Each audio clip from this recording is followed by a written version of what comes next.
deixar um aviso para vocês.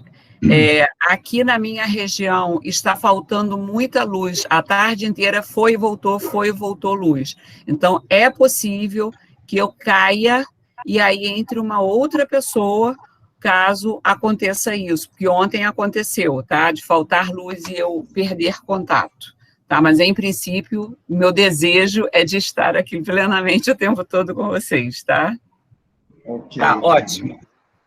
Melhorou o volume agora? Oi? Melhorou? Melhorou. Pronto. Qualquer coisa eu falo alto.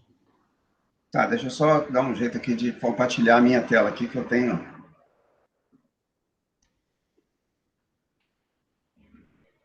Não deu certo a minha...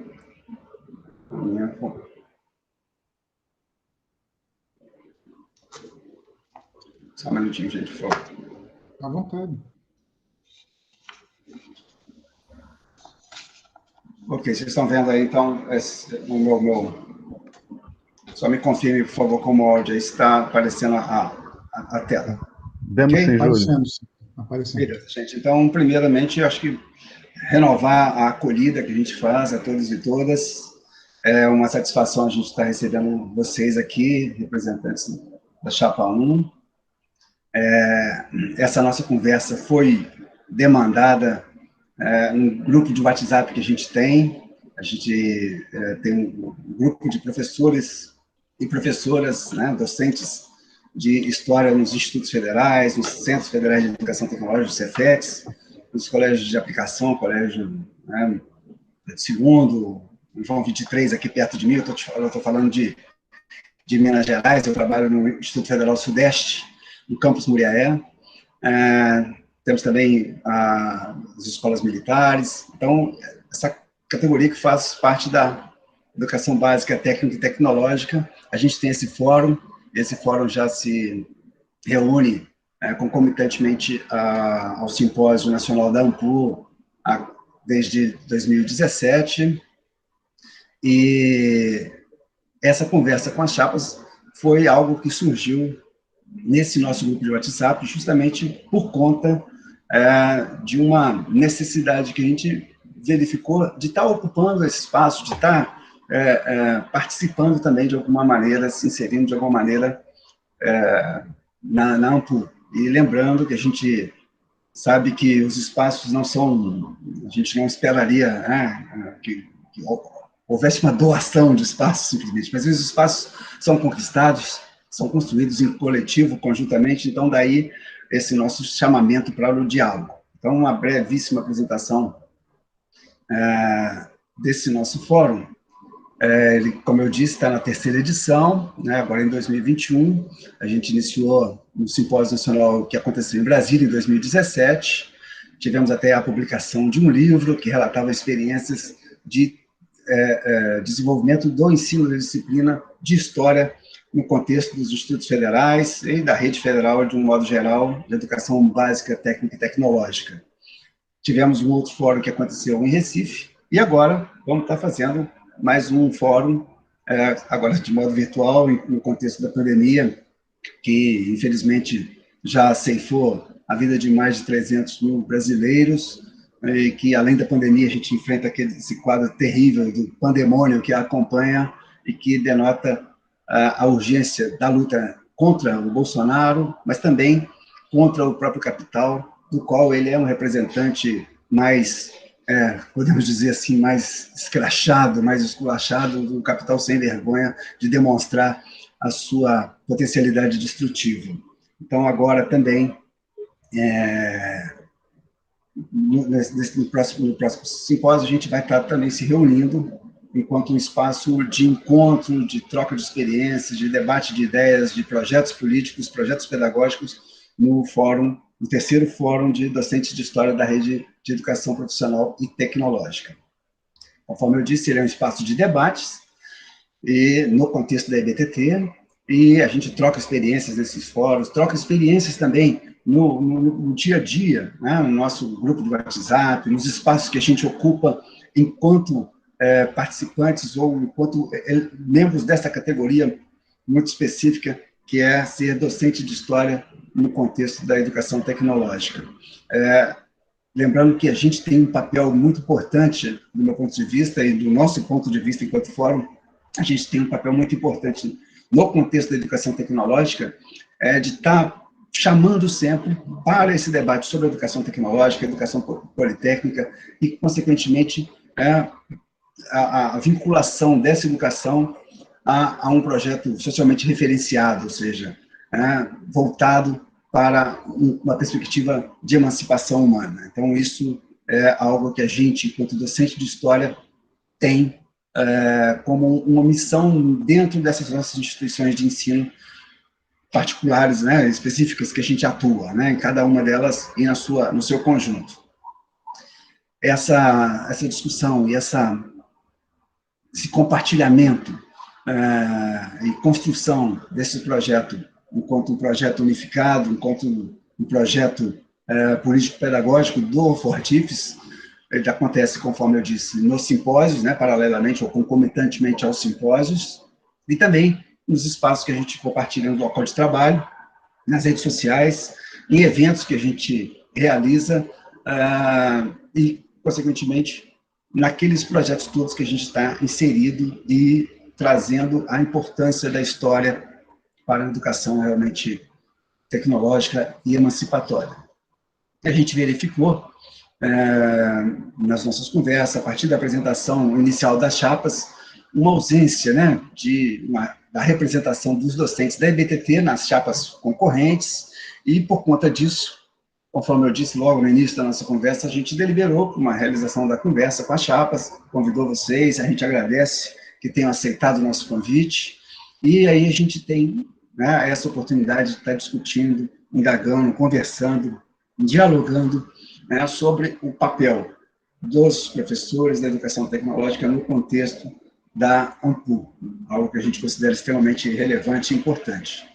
E a gente, para encaminhar essa conversa, a gente ouviu o conjunto desses docentes que fazem parte desse nosso grande grupo de WhatsApp, desse grupo de debate. A gente teve um questionário elaborado por alguns dos nossos membros, tivemos aproximadamente 35% de participação, eles responderam o questionário, e alguns elementos, rapidamente, só que a gente está concluindo aqui, são apontados a partir dessa conversa.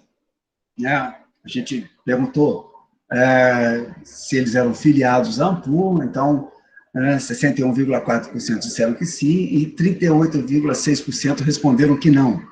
E aí nós temos alguns motivos para a não filiação, né? Destacamos algumas das respostas. Então, até o momento, né, não havia na associação a representatividade do ensino básico, e já apenas pela possibilidade dessa discussão a partir do nosso grupo, essa pessoa já teria solicitado a sua filiação. Uma outra resposta foi a não valorização do professor EBTT dentro dos critérios da ANPU. Um terceiro tipo de resposta, ou uma síntese dessas respostas: a atuação da entidade muitas vezes deixa a desejar, que para mim não justifica o pagamento da anuidade, que tem um valor considerável. Uma quarta opção de resposta lá, a resposta encontrada, dada pelos participantes, já foi filiado, porém, com a atuação na educação básica, percebo certo distanciamento das ações da ANPU para esse segmento. E, por fim, uma outra resposta dada: na minha visão, a ANPU é uma entidade elitista que reproduz a desvalorização da educação básica no Brasil, ao representar unicamente as demandas dos docentes do magistério superior. Essas aí foram algumas das respostas dadas, encontradas lá entre os participantes do nosso fórum. Quando for perguntado sobre aqueles não filiados, né, eles se considerariam a possibilidade de filiação se observassem mudanças na ANPU, 40% respondeu que sim, totalmente, e 60% que talvez consideraria essa possibilidade. Não houve resposta negativa. Quando perguntado para os filiados e não filiados se aceitariam assumir um cargo institucional na ANPU nacional ou em alguma regional, 13,6% responderam que sim, com certeza aceitariam assumir um cargo institucional na ANPU, e 63,6% responderam que talvez, sendo que 22,7% responderam que não aceitariam em nenhuma circunstância estar assumindo algum cargo. Esses dados a gente pode estar compartilhando com vocês depois, de uma forma a ter isso como um registro. Essa foi uma síntese bastante reduzida mesmo das conclusões que a gente teve lá na nossa conversa no fórum, e aproveito para destacar que, caso vocês tenham algum ponto a ser esclarecido a respeito desse levantamento que a gente fez, a gente também está aqui disponível para esclarecê-los, mas, de qualquer maneira, a gente reforça o agradecimento pela participação de vocês nessa nossa conversa e passa a palavra para vocês, para que exponham, se apresentem enquanto chapa, para que a gente possa avançar nesse nosso diálogo. Muito obrigado por vocês estarem aqui. Só rapidamente, antes de passar efetivamente a palavra para vocês, salientar que esse nosso vídeo está sendo gravado, depois vai estar sendo disponibilizado para o conjunto dos professores da Educação Básica Tecnológica, como uma forma de possibilitar a discussão posterior sobre os encaminhamentos relativos à eleição da ANPU. Obrigado, gente. Passo a palavra para vocês.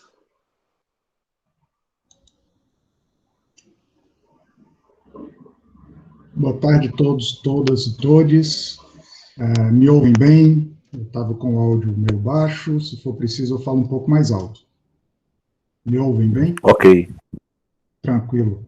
Então, pessoal, boa tarde para todo mundo. Queria abraçar de maneira especial o Rodrigo Cardoso, que entrou em contato comigo particularmente, e em seu nome abraço todos os que aqui estão presentes, além de abraçar também minhas colegas de chapa, minhas companheiras de luta cotidiana que estão aqui nessa labuta que está tomando o fôlego da gente, né?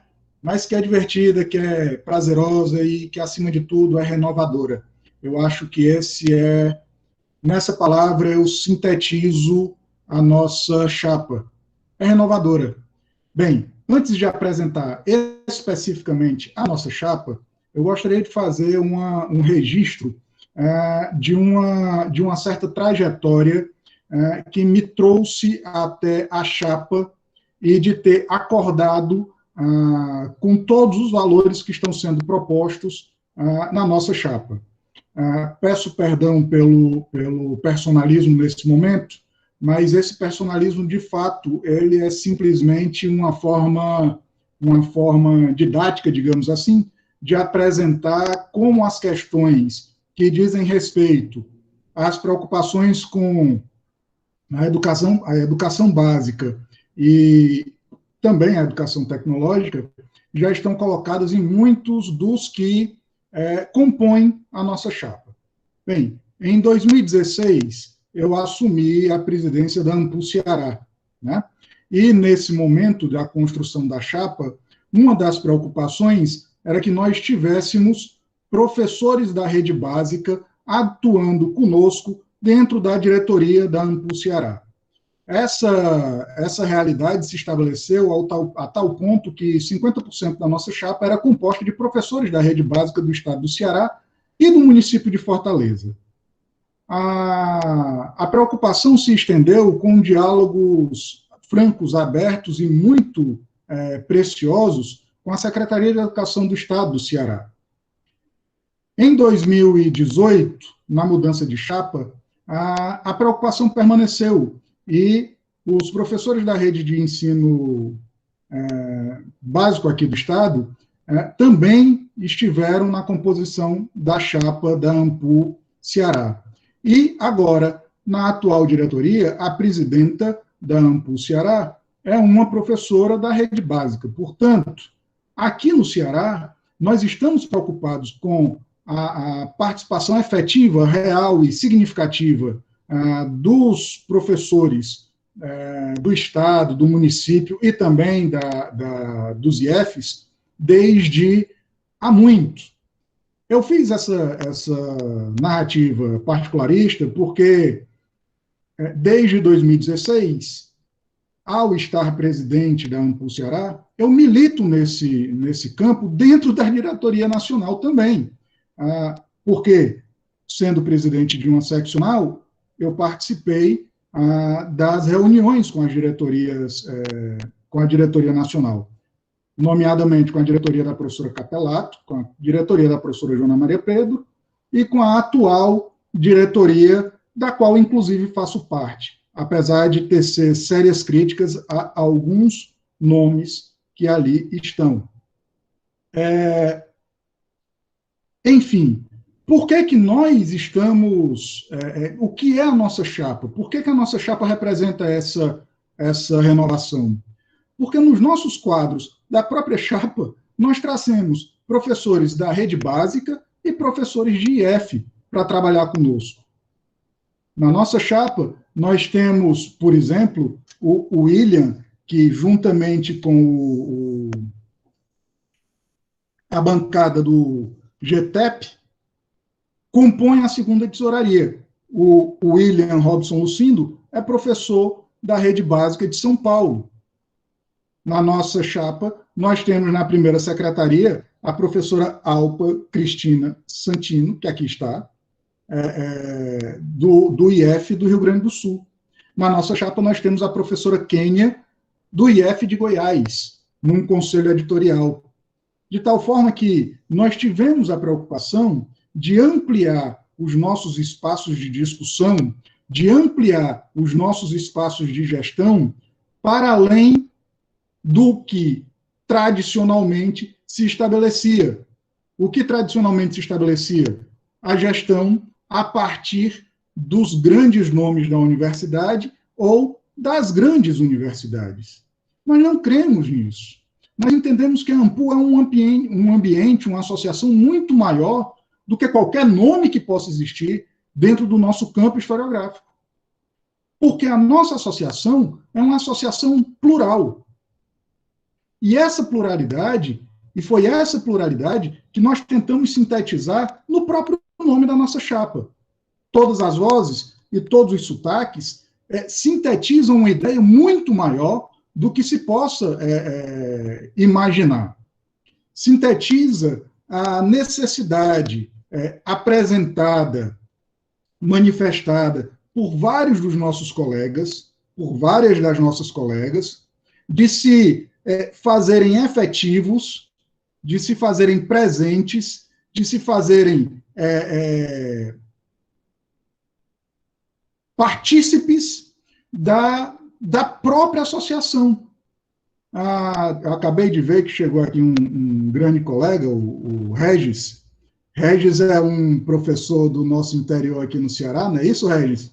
E que sempre está sempre atuando pela associação, está sempre se manifestando, sempre presente, sempre... Enfim, são pessoas como o Regis que, apesar de estarem sempre presentes, sempre se manifestando, dificilmente tinham voz. Mas nós não podemos não ouvir, e não é só ouvir, nós não podemos fazer com que essas vozes não se efetivem na associação. Pelo contrário, nossa preocupação enquanto chapa é construir um movimento de renovação na associação que garanta, que possibilite, que estabeleça os espaços efetivos de manifestação de todos, todas e todes, de todas as áreas que possam existir de atuação do ofício dos historiadores e historiadoras desse país. Os IFs, a rede básica, mas também os museus, mas também os arquivos, mas também a própria universidade e tantos outros espaços. Nós não podemos fazer da associação isso que o próprio Júlio César apresentou no começo da fala. Eu não estou dizendo que é fala dele, né, que é o pensamento dele. Ele expôs esse pensamento e suponho que seja um pensamento comum que circula entre esse coletivo, e não só entre esse coletivo, mas de que a associação seja um espaço elitista e um espaço... Não pode. Nossa chapa veio exatamente dialogando com todas as instâncias que compõem a associação com as seccionais, com os GTs, com as redes, como, por exemplo, a rede de historiadoras e historiadores negras e negros, com a rede de LGBTQIA+, eu sempre tenho medo de errar a sigla, porque é muito grande, né? Mas espero que tenha falado certo. Nós tivemos, olha, o termo é esse. Nós tivemos a delicadeza, a sensibilidade e a humildade de conversar, de ouvir, mais do que ouvir, de dialogar. Essa é a nossa grande sacada, no meu entendimento. É que somos pessoas que não estamos travestidos com as roupas pesadas da academia. Nós temos o peso da academia, muitos de nós temos o peso da academia sobre nós, e mais, não só temos esse peso, respeitamos esse peso, mas entendemos que a ANPU vai para além disso. Essa é que é a grande sacada dessa chapa, né? Essa é que é a grande sacada desse grupo que se juntou. E isso se manifesta na própria composição da chapa. A chapa rompeu com padrões historicamente estabelecidos e normativamente estabelecidos na nossa associação. Nós temos uma associação formada por 7 membros de diretoria e mais 2 editores. Ao todo, portanto, 9 companheiros e companheiras que se somam na administração da diretoria e das revistas. Nossa chapa já vem mostrando a que veio, com essa renovação e com esse rompimento desse formato engessado, na própria composição da chapa. Se me permitem, nossa chapa está montada com o Aldrin Castellucci, da Universidade do Estado da Bahia, como presidente. Olha que coisa espetacular. Um professor de uma universidade estadual do Nordeste, não é de um grande centro, de um centro de excelência, à frente da associação. Em 60 anos tivemos 3, não mais que 3. Se tivemos 4, tivemos muitos. Professores fora do eixo Rio-São Paulo, fora do Sudeste, né? Já é uma renovação. Nós temos na vice-presidência uma professora da Unifap, de um estado que muitas vezes as pessoas nem se lembram que existe, mas que tem potencialidade enorme, que tem uma qualidade enorme de produção. A professora Lara de Castro. Nós temos na Secretaria-Geral um nome da UFAM, outro nome do Norte. O Norte está fazendo voz na nossa chapa. Essa região, que também muitas pessoas às vezes esquecem que existe, esquece que produz, e produz muito, e existe de fato, e produz com qualidade. Patrícia Mello, nossa secretária-geral. Nós temos na primeira secretaria, e aí vem a nossa mudança, a nossa efetiva transformação. Nós temos na primeira secretaria a bancada da rede de historiadoras e historiadores negras e negros, representada formalmente, porque estamos engessados por um estatuto e por um regimento, pela professora Maria Rosiane Corrêa Pinto Lima, do Pará, da Universidade Federal do Pará, mais um norte.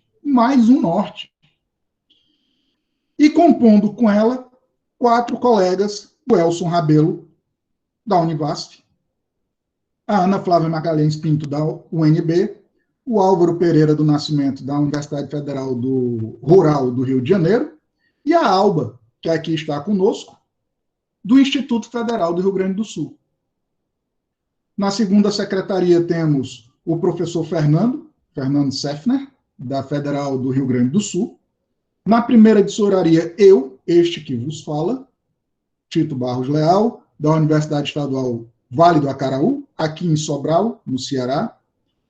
E na segunda tesouraria, mais uma vez, a nossa renovação institucional. A bancada do GTEP, do GT Emancipações e Pós-Abolição, cujo nome que figura na nossa chapa, o nome formal que figura na nossa chapa é William Robson Lucindo, professor do ensino básico lá de São Paulo, mas que ao lado dele estão colegas como Júlio Cláudio Silva, da Universidade Estadual do Amazonas, Carolina Martins, lá do Maranhão, Lorival dos Santos, do Mato Grosso do Sul, e Melina Perussato, do Rio Grande do Sul. Portanto, nossa chapa amplia dentro da diretoria uma composição, dando muito mais espaço e muito mais condições de trabalho e de percepção dos anseios da nossa associação do que o que anteriormente, até pouco, vinha sendo praticado. Nas nossas revistas, nós temos o Norberto Ferreiras, na RBH, da UF, e na RHH, a Helenice Rocha, da UERJ. Não falarei das revistas, porque sei que a Helenice fala com muito mais propriedade do que eu. A única ressalva que eu faço em relação a essas revistas é o cuidado que todos nós, e entendam, todos nós da chapa, essa chapa foi construída a muitas mãos, todos, incluindo aqueles que não estão na chapa, que são os nossos apoiadores que tiveram voz ativa na construção da chapa. O cuidado que todos nós tivemos na montagem dos conselhos editoriais para que o país, efetivamente, tivesse representação nas revistas, para que todas as vozes e todos os sotaques, de fato, pudessem falar, escrever, se manifestar, produzir, conduzir as nossas revistas, descentralizando as nossas produções. Da mesma forma, nós tivemos a sensibilidade, o cuidado, a atenção, o respeito de conversar com outros grupos que normalmente nunca foram ouvidos dentro da associação. A FEME, Federação dos Estudantes de História, né? E a ANPG, que nos são muito caros. Nos são muito caros. A ANPG, os alunos de pós-graduação já participam da nossa associação, fato. Participam pouco, têm pouco espaço, merecem mais, precisam aparecer mais. A FEME ainda não participa. Os alunos de graduação ainda não participam, mas precisam participar. Precisamos acolher essa meninada. Essa meninada que está aqui há 10 gestões, talvez, vai assumir os papéis dentro dessa diretoria. E agora, nesse momento, temos o prazer, a satisfação de poder conversar com o pessoal dos IEFs, o pessoal dos colégios de aplicação, né?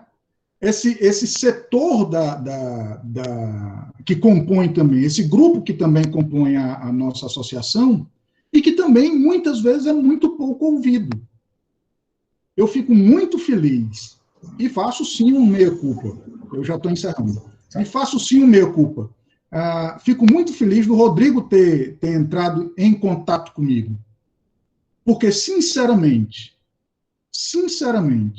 na minha cabeça, eu não conseguia perceber olhe, de tão silenciado que esse grupo eu não conseguia perceber a ausência desse grupo. Isso é sintomático, isso é triste, isso é envergonhador, é vergonhoso. Ainda bem que estamos, neste momento, fazendo justiça a um grupo de professores e professoras de extrema importância e de extremo valor para a nossa associação. Eu espero, sinceramente, que na próxima entrevista aqui, na próxima pesquisa que o Júlio apresentar para a gente, nós tenhamos 100% de satisfação dos nossos associados com a nossa associação. Bem, vou encerrando por agora, deixo a palavra com os nossos próximos e próximos colegas para para seguir essa conversa. Obrigado, né, pela apresentação. Da chapa 1, chapa todas as vozes. A gente tem algumas questões, a gente tinha realmente feito uma conversa que essa apresentação duraria entre 10 e 15 minutos, passou um pouquinho, mas muito pouco, né? Foi disciplinado na exposição, meu caro.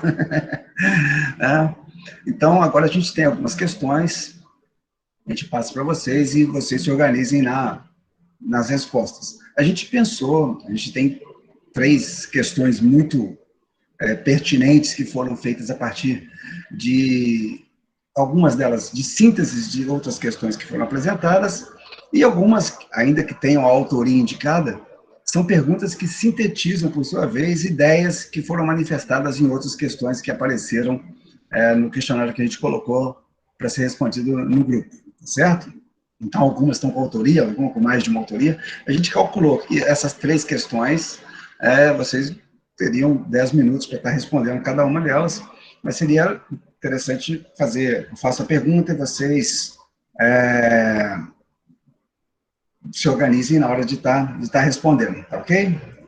Então, a primeira questão, ela veio do Zilfran Fontinelli, que está aqui com a gente também, e que está questionando justamente o seguinte: quais ações efetivas podem ser realizadas para atender nossas demandas aí enquanto FORDIFs, né, professores da rede Educação Profissional e Tecnológica.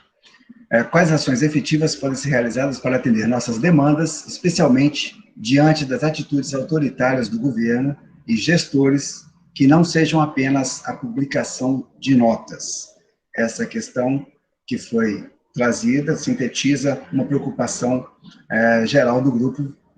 Eu programei aqui uns 10 minutinhos para vocês estarem respondendo, que a gente dá mais espaço para a gente estar fazendo as outras questões também. Pode ser? Tá tranquilo? Qualquer coisa, se tiver que esticar um pouquinho, reduzir, fiquem à vontade. A administração é por conta de vocês. Eu posso começar, e aí depois, se a prof. Helenice quiser me complementar, a gente faz esse bate-bola, pode ser, né? Então, vou me apresentar, assim, em 1 minuto, né? Sou a Alba Cristina, aqui da Ampu RS, atualmente sou vice-coordenadora também da seccional URS. Felizmente, a gente tem muitos associados do IFE na seção Rio Grande do Sul. Eu atuo na reitoria, sou assessora de relações étnico-raciais do IFE-RS, trabalho no gabinete do reitor, mais próxima da pró-reitoria de ensino, trabalhando com os PPC. Então, essa pergunta me toca muito, porque eu estou diretamente em contato com os nossos documentos dos institutos IFRS, dos institutos, sobretudo do Instituto IFRS, mas que são questões que nos pegam em todos os institutos, né?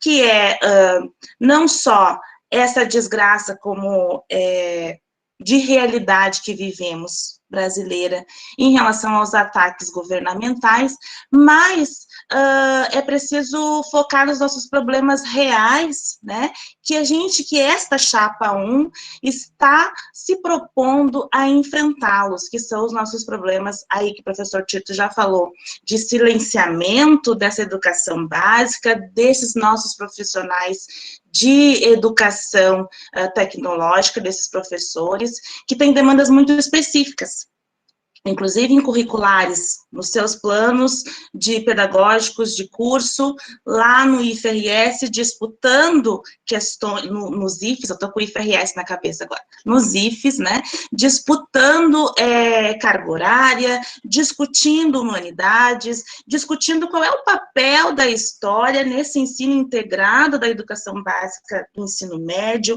e isso tudo vem não só como uma demanda minha, representante da bancada, porque o nosso nome oficial é a professora Rosiane, mas também de outros colegas que estão compondo essa chapa, e eu acho importante a gente trazer isso, né? Eu sou representante na bancada, mas a rede de historiadores e historiadoras negras e negros está composta por muitos profissionais de IFE, né? E eu estou chamando aqui profissionais de IFE porque, sim, são docentes, mas também são técnicos em assuntos educacionais que trabalham em equipes pedagógicas dos IFES, né? E a gente sabe que ali esses técnicos também realizam pesquisa de ensino, de extensão, são profissionais também de história, se formados são, e projetos de sociabilidade. Então, toda essa regulamentação, todo esse impacto da regimentação da nossa profissão, a gente tem muitos desafios aí, inclusive com os nossos profissionais da rede tecnológica e técnica. Então, sim, a gente tem propostas não só de notas, como o colega fala, ainda que as notas sejam importantes, né? As notas são importantes para mostrar o nosso manifesto, nosso repúdio. Talvez a gente não consiga sair muito das notas, mas a gente tem coisas efetivas para fazer. Um diálogo mais próximo com outras associações, uma horizontalização e uma gestão colegiada, né? Isso está na nossa proposta para que a gente converse mais com esses grupos que são afetados. E isso não é só uma mera proposta, né? Porque a gente está vendo aqui, foi colocado para nós publicamente esse distanciamento do diálogo entre a Associação de Profissionais de História e os profissionais de educação básica. Então, a nossa proposta efetiva é já começar com um diálogo mais próximo, um diálogo efetivo com esses professores. E esse programa foi feito com os profissionais, é importante também destacar isso. A gente não está só falando por conhecimento de fora, a gente está trazendo realidades de quem está dentro dos IFES e que está dentro da escola básica, né? Então, o programa foi feito com os profissionais da educação básica e não só sobre a educação básica. Esse é o primeiro ponto que eu queria trazer, né? E também em relação às nossas preocupações, lá no nosso carta-programa, onde diz ensino de história, né? A nossa preocupação de não verticalizar importâncias de história acadêmica, história do magistério superior e história da educação básica, a gente está realmente trazendo que todos esses conhecimentos são importantes e fazem parte da nossa profissão de história, então essa hierarquização não existe na nossa chapa, não existe na nossa proposta, né, porque a gente pensa que a história ensinada na educação básica e no ensino superior tem as suas especificidades e ambas são importantes para a construção de uma sociedade plural e democrática, né, e com o desafio, como eu falei antes, desse ensino médio integrado, dessa educação profissional tecnológica, que exige do professor de história estar atento tanto aos ensinos da profissão quanto aos ensinos de cidadania que ali estão propostos nos seus PPCs, é importante que a Associação Nacional de História se coloque em diálogo com diferentes setores da sociedade que extrapolem também a própria associação. Então, conversar com os GTs, a gente falou do GT que está com o William na segunda secretaria, né? Porque não só o GT de ensino de história, com a sua expertise em pensar em história ensinada, traz uma contribuição para a gente discutir BNCC, para a gente discutir esses ataques, mas também outros GTs têm se dedicado a uma sessão para falar sobre ensino de história, mas também a própria sociedade como um todo, outros coletivos. Eu trago um exemplo da minha realidade aqui do Rio Grande do Sul, né, que a gente tem fóruns de discussão também aproximados com o jurídico, né, com órgãos jurídicos, para a gente pensar em escola sem partido, para a gente pensar ataques, como é que a associação, que tem as suas restrições regimentais e estatutárias, a gente não pode fingir que elas não existem, né, mas como é que a gente pode se aproximar de coletivos, de realidades, para discutir esses ataques que são, de fato, cada vez mais agressivos e presentes no nosso cotidiano de sala de aula. Então, a gente tem essa proposta também muito efetiva, porque isso é passível de ser feito, né? de se discutir com outros órgãos, de uma aproximação da Associação Nacional de História, com as suas seccionais, e trabalhar com outros coletivos. Então, a gente já traz isso na própria incorporação da chapa, que é trabalhar com as redes de historiadores negros e negras, com a rede de historiadores LGBTQIA+, mas também, eu estou falando aqui de outros fóruns, de outros órgãos, e especificamente jurídicos, que nos tragam discussões, para a gente também trazer a questão da segurança, da liberdade de cátedra dentro da sala de aula com esse professor de história, né? E outra coisa também, por último, para colocar a questão de a gente sofre com escola sem partido, a gente sofre com ideologia de gênero dentro da sala de aula, né? E estreitar mais esse diálogo, inclusive aqui com o Fordix, né? Para discutir especificamente o que cada região tem sentido. Aqui no Rio Grande do Sul, a escola sem partido tem sido muito forte ainda, não ficou lá em 2016, 2017, como foi o auge, né? Aqui ainda é muito forte, né? E também a questão da escola, da história ensinada, da gente pensar, trazer mais discussões nos fóruns, né? E aí eu vou encerrando. A primeira secretaria nesta chapa, que é composta pela Rosiane, pela bancada de historiadores negros e negras, ela vai dialogar diretamente com os fóruns de graduação e com os fóruns de pós-graduação, que são aí uma novidade também da chapa, porque a Secretaria-Geral, na estrutura da ANPU, é responsável pelos fóruns de pós-graduação, e está com a professora Patrícia Mello. E a segunda secretaria é responsável por discutir o ensino de história nos fóruns de graduação, que está com o professor Fernando Seffner. Contudo, a primeira secretaria vai dialogar com esses dois fóruns, trazendo, sobretudo, as demandas da educação básica, trazendo, sobretudo, as questões de ações afirmativas, que passam por todos os IFES e CEFETs, né? Inclusive, a ação afirmativa é um eixo transversal na nossa carta-programa, e inclusive, depois, quando vocês puderem e continuar lendo lá a nossa carta-programa, seria bem importante, mas que a primeira secretaria, então, tem essa, vamos dizer assim, essa missão, não que toda a diretoria não tenha, mas a primeira secretaria tem essa missão de diálogo mais próximo, de trazer as questões de educação básica para os fóruns. Acho que passei do tempo, estou vendo o Júlio. Meu Deus. Eu estou aparecendo aqui, mas é para alertar. Não, tá tranquilo, tá no limite ali, direitinho, beleza, Alvo, obrigado. Né? Acho que deu para você concluir, se eu tenho qualquer coisa, eu aparecer aqui, mas se tiver que fazer um fechamento aí, tá de boa, tá? Tá ok? Então, não é nada, é uma conversa mesmo, né? Uma pena a gente, nesse contexto de pandemia, ter que fazer essa conversa, né, tão distante, sem um acompanhamento alcoólico, às vezes, brincadeira. Né? Mas vamos lá. Acho que aproveitar, né, antes da próxima questão, acho que a gente, quando traz aqui a discussão sobre educação básica tecnológica, lembrar uma característica muito específica dos institutos federais, que é a questão da verticalização, da importância que a verticalização tem nos institutos, né, que além de a gente trabalhar no ensino médio integrado, a gente tem cursos de graduação, licenciaturas, tem pós-graduações, né, mais de história ou ligadas às humanidades de uma maneira geral. Então, lembrar que uma característica muito marcante e muito, eu digo, muito positiva, acredito que seja muito positiva dos institutos, tanto essa verticalização do ensino, né, quanto essa capilaridade dos institutos, daí que eu acho que o diálogo com a gente, puxando a sardinha para o nosso lado, seja sempre algo muito, muito importante de ser feito, porque a preocupação da construção de uma educação socialmente referenciada, queira ou não, a gente acredita que passa por nós, né? Acho que puxando mesmo a sardinha para o nosso lado, sem vergonha de estar assumindo essa situação.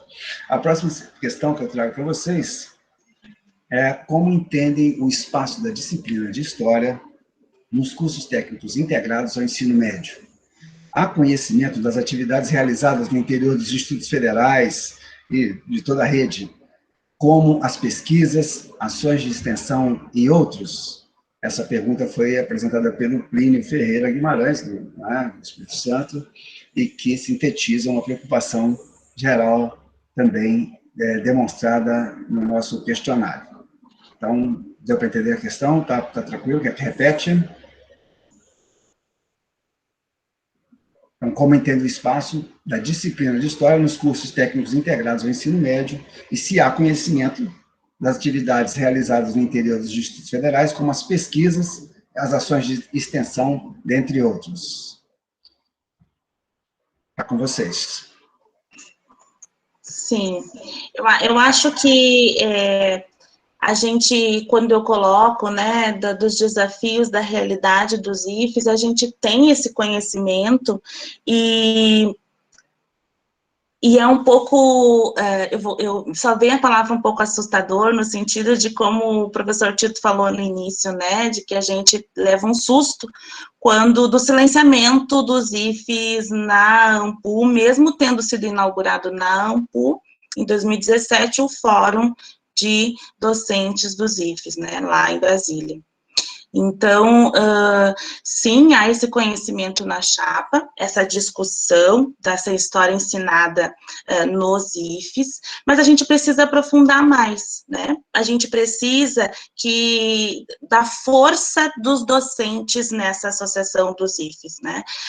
Como eu falei, tem docentes compondo e dialogando com a gente, mas a gente precisa de mais, porque são realidades muito diferentes de um Cefet, de um Cefet Dom Pedro II, ou de um IFE na Bahia, ou um IFE aqui no Rio Grande do Sul. Então, a gente precisa de mais essa força, assim, para discutir. Mas, a gente tem propostas de comprometimento de política, inclusive de revisão curricular, né, monitorar a revisão curricular, pensar na BNCC. A BNCC e na reforma já do Temer, ela vem drasticamente assolando, né, o ensino de história em todas as redes de educação básica, mas nos IFES profundamente, né. Então, a parte do ensino de história para nós está pautada e está pensada para todas as redes de ensino, né? A gente coloca ali municipal, estadual e federal, para que a gente no sentido da gente se comprometer como chapa a entrar nas discussões, a lutar por essa educação pública gratuita e de qualidade, né? E que para a AMPU seja cada vez mais plural nas suas ações, né, porque ali também, trazendo o PowerPoint que o Júlio trouxe no início da nossa reunião, ele traz ali a questão da priorização do magistério superior, e ele traz muito bem também que o IFE tem essa educação verticalizada, né, então que magistério superior é esse que a gente está falando quando os colegas trouxeram ali na apresentação das suas preocupações, né? Então, é também trazer essa pluralidade de discussões que estão sendo feitas no ensino de história na prática tecnológica. E a nossa chapa, ela se compromete nessa discussão, nesse monitoramento, inclusive nas instâncias em que se discute BNCC, né, inclusive na discussão em que se discute o Prof. História, a lei do artigo 26A da LDB, as ações afirmativas, né, e eu acho também a parte das revistas, eu acho que daí eu vou deixar para Berenice também complementar essa parte da história ensinada, né, que a gente tem não só preocupação, mas uma atenção de se comprometer com essa luta. Então, gente, eu gostaria de complementar a fala da Alba, que é uma fala que eu vou dizer que está dentro, falando de dentro do IFE, né, para a fala de alguém que nesse momento se coloca no lugar do pesquisador do ensino de história, e aí eu posso dizer para vocês, eu não pesquisei até hoje o ensino de história que acontece nos institutos federais. Eu conheci uma realidade bastante específica, como professora ainda, que fui do Colégio Pedro II, de como acontecia, entendendo que o Pedro II é uma das escolas que faz parte dessa rede de instituições federais de ensino médio, que era uma escola bastante específica. Então, me parece que existem os institutos federais com esta característica tecnológica, e aí eu vou falar um pouquinho sobre uma experiência específica nessa minha trajetória como pesquisadora, e existem algumas outras experiências, como as dos colégios de aplicação, como a do Colégio Pedro II, que se encaminham para outras tradições, outras histórias e outras relações com o próprio ensino de história, como a do Pedro II, que é uma escola que, por conta da sua própria história secular, se relaciona com a história de uma forma bastante peculiar. Como professora do Prof. História, eu tive a oportunidade de lidar com um professor de uma escola, não federal, mas de uma escola de ensino médio profissional, que visava este professor propiciar a reformulação do ensino de história na escola, por conta dela ser uma escola de formação técnica e tecnológica. Então, este professor dialogou bastante comigo sobre o que era e o que podia ser o ensino de história naquela escola. Então, quando vocês trouxeram a pergunta, logo me recordei deste professor falando: professor, o ensino de história numa escola técnica é algo muito específico. E quando você, Júlio, fez a pergunta, eu pensei, realmente deve ser algo muito específico para eles formularem esta pergunta. Eu tenho a dizer para vocês o seguinte: o ensino médio, e aí eu acho que eu chego no ponto onde eu me sinto mais confortável para responder. O ensino médio, enquanto um espaço de formulação de diretrizes e de proposições curriculares, é o espaço que, em todo o ensino básico, está mais sujeito a lutas, porque é aquele onde o jovem está saindo deste ensino médio ou para se realizar profissionalmente, se for um profissional de nível médio, ou para a universidade.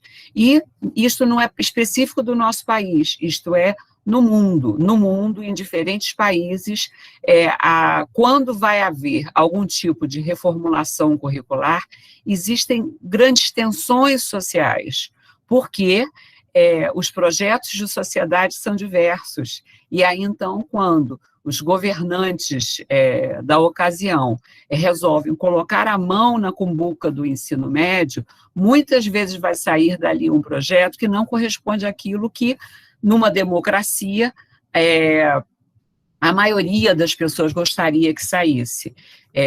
Entre a redemocratização e os dias de hoje, nós tivemos 4 reformas do ensino médio, e, lamentavelmente, a última reforma é essa que desfigurou o ensino médio. Nós não tínhamos um bom ensino médio, não nas instituições federais, mas no ensino médio do Brasil.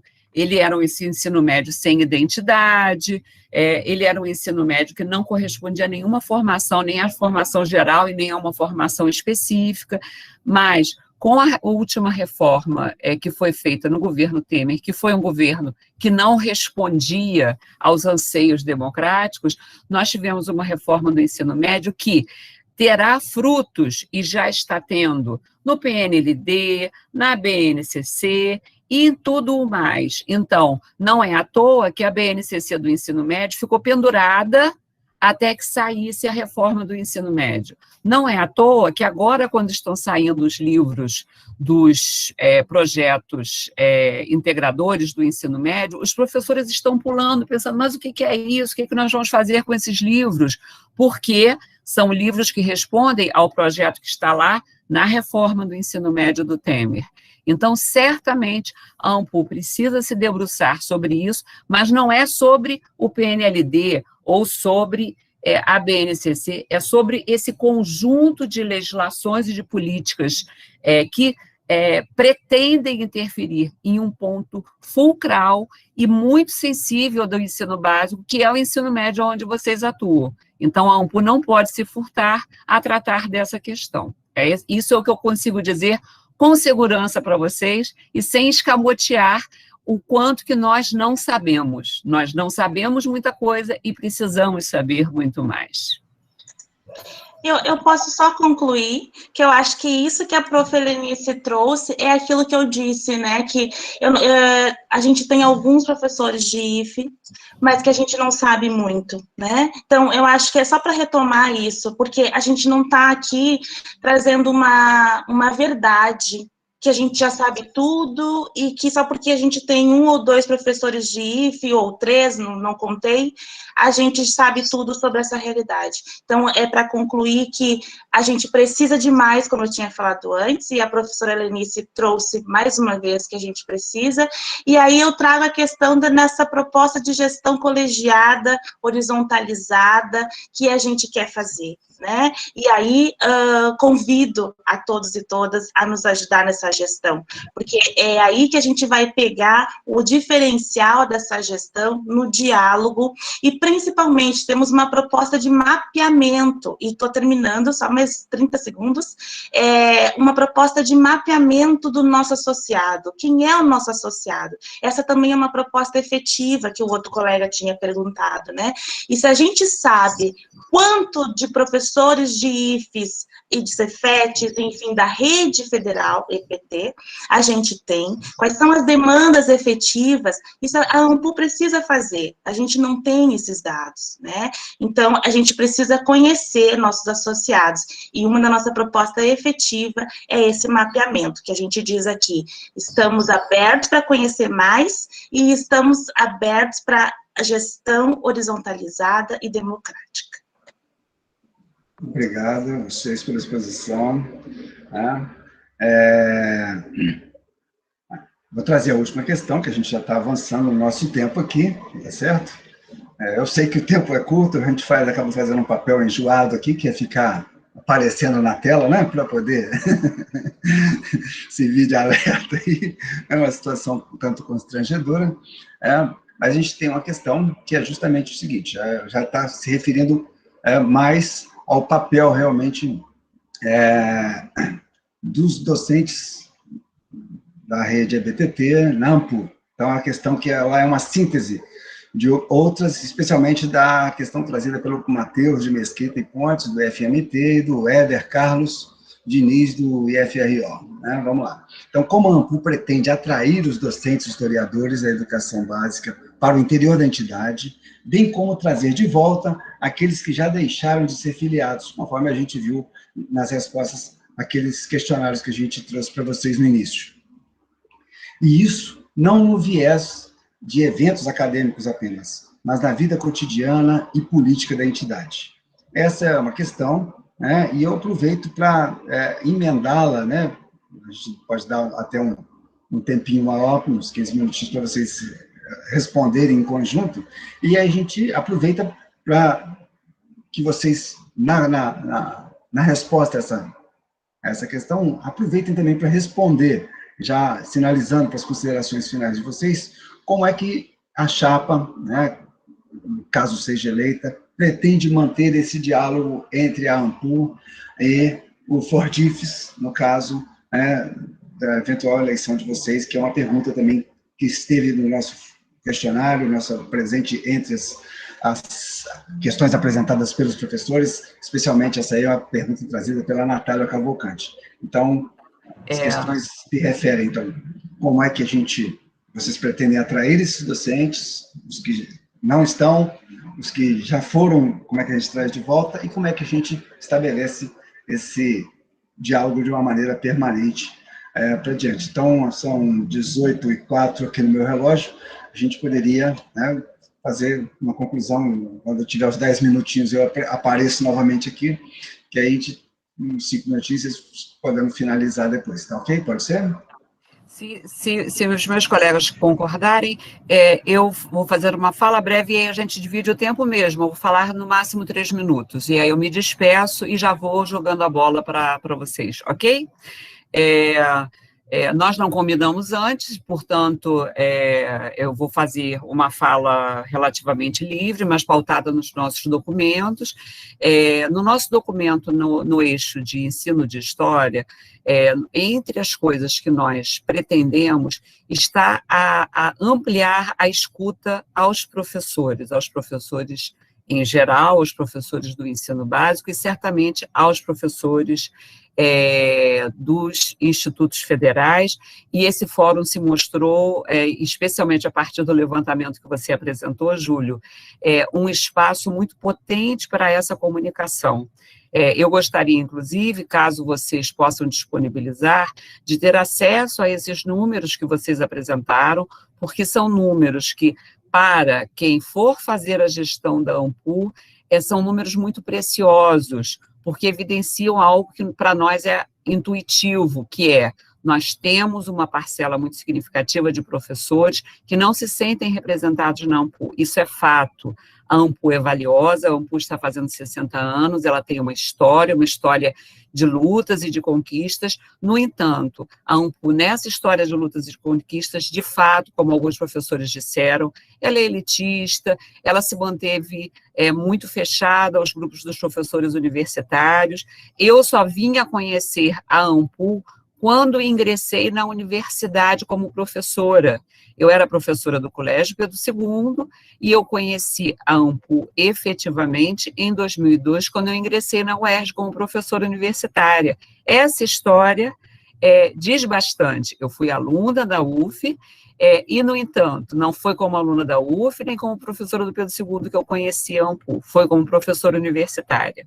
Então, se a AMPU pretende, de fato, ser a AMPU de todos os professores de história, representando acadêmica e profissionalmente esses professores, a primeira coisa que ela precisa fazer é não tê-los apenas como sócio, e sim acolhê-los para escutá-los e para dialogar com eles e com as suas demandas, acontecendo isso de forma prática, através das suas secretarias, através das suas instâncias de comunicação, que não podem ser unidirecionais, somente um site, que é um site ruim atualmente, e um site que permita maior interação, tendo escuta e recepção para isso que os professores têm a dizer, e as suas representações, como este próprio fórum, mostrando para eles que conseguem responder a demandas. Então, na minha compreensão, se a AMPU conseguir fazer isso, ela já vai estar bem melhor do que está hoje. Vou passar a palavra para os meus professores, agradecendo muito o convite de estarmos aqui e aproveitando para parabenizar vocês por este movimento bacana que vocês estão fazendo, por essa organização. Muito obrigada. Eu vou só complementar, assim, que no sentido de ação, né, efetiva, porque eu acho que é isso que a gente quer saber, né, do que a gente pode fazer enquanto gestão. E trazendo aí, eu trouxe um mapeamento que está na nossa proposta de conhecer nossos associados e associadas e associades, né, mas o marco da nossa gestão é essa horizontalização, é a pluralidade, e essa pluralidade vai se dar, sim, com professores do ZIF engajados e participativos conosco, né, porque a gente só vai conseguir saber mais das pesquisas realizadas na educação profissional, com esse diálogo, com esse compartilhamento.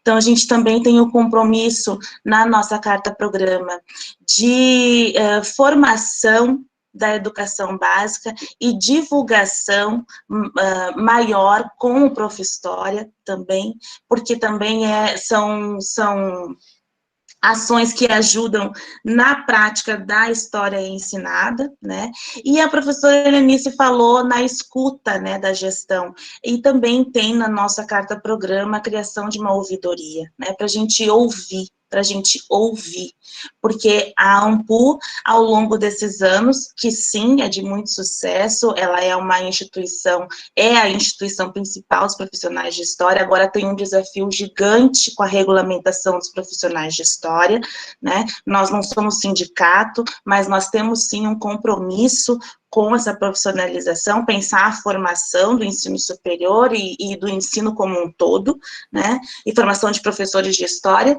mas eu queria só pontuar essas duas coisas, né, que são efetivas, o mapeamento dos associados e a ouvidoria para escutar, sobretudo, e para a gente cada vez mais dialogar.